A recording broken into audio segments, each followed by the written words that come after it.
রাজধানীতে নিব্রাস ফাউন্ডেশনের উদ্যোগে শনিবার এক আলোচনা সভা ও ইফতার মাহফিল অনুষ্ঠিত হয়েছে। রমজানের তাৎপর্য ও শিক্ষা শীর্ষক এই অনুষ্ঠানে পবিত্র কোরআন তেলাওয়াত ও ইসলামী সঙ্গীত পরিবেশনের মধ্য দিয়ে আলোচনা পর্বে শুরু করা হয়। এ সময় অনুষ্ঠানে নিব্রাস ফাউন্ডেশনের কার্যকরী সদস্য, আলেম ওলামা ও গণ্যমান্য ব্যক্তিরা উপস্থিত ছিলেন।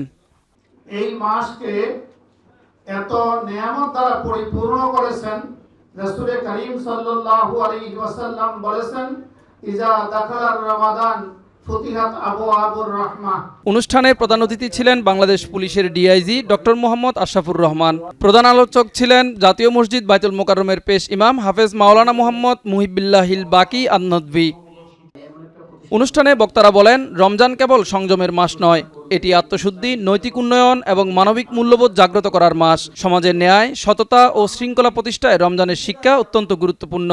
অনুষ্ঠানের প্রধান অতিথি ডক্টর মোহাম্মদ আশরাফুর রহমান বলেন, ব্যক্তি ও সমাজ জীবনে দুর্নীতি, হিংসা ও অন্যায় থেকে দূরে থাকতে রমজানের চেতনা কার্যকর ভূমিকা রাখতে পারে। সবাইকে রমজানের শিক্ষাকে বাস্তব জীবনে ধারণ করার আহ্বান জানান তিনি। ইসলামের বিষয়গুলো এখানে গবেষণা হবে, আলোচনা হবে এবং এখান থেকে মানুষ বুঝবে যে ইসলামের আলো কতটুকু সুন্দর। তো আমরা কিন্তু ইসলামিক ইউনিভার্সিটির সিন্ডিকেটে আমরা এটা বলেছিলাম এবং আলহামদুলিল্লাহ এটা গত একাডেমিক কাউন্সিলে এটা সিদ্ধান্ত গৃহীত হয়েছে যে প্রত্যেকটি ডিপার্টমেন্টে এই ইসলামের মানে কোরআন শরীফ এবং যে সাবজেক্ট যে পড়বে সেই সাবজেক্টের সাথে সামঞ্জস্য রেখে তারা একটা করে সেমিস্টার পড়বে। প্রধান আলোচক হাফেজ মাওলানা মোহাম্মদ মুহিব্বিল্লাহিল বাকি আন-নদভী বলেন, রমজান তাকওয়া অর্জনের মাস। আল্লাহভীতির মাধ্যমে মানুষ নিজেকে পরিশুদ্ধ করতে পারে এবং সমাজে শান্তি প্রতিষ্ঠা করতে কোরআনের শিক্ষা বাস্তবায়ন জরুরি। এমন একটা প্রতিষ্ঠান দরকার যে প্রতিষ্ঠান আপনাদেরকে সূচনা করবে যে ইসলামী শিক্ষা বলতে আপনার যেরকম আল্লাহর সাথে সম্পর্ক করার জন্য জ্ঞান শিখতে হবে, সেই রকম ভাবে আপনি দুনিয়াতে বেঁচে থাকতে হলে, ইসলামের উপর বেঁচে থাকতে হলে দাসত্ব না করে যে শিক্ষা অর্জন করতে হবে সেও ইসলামী শিক্ষা।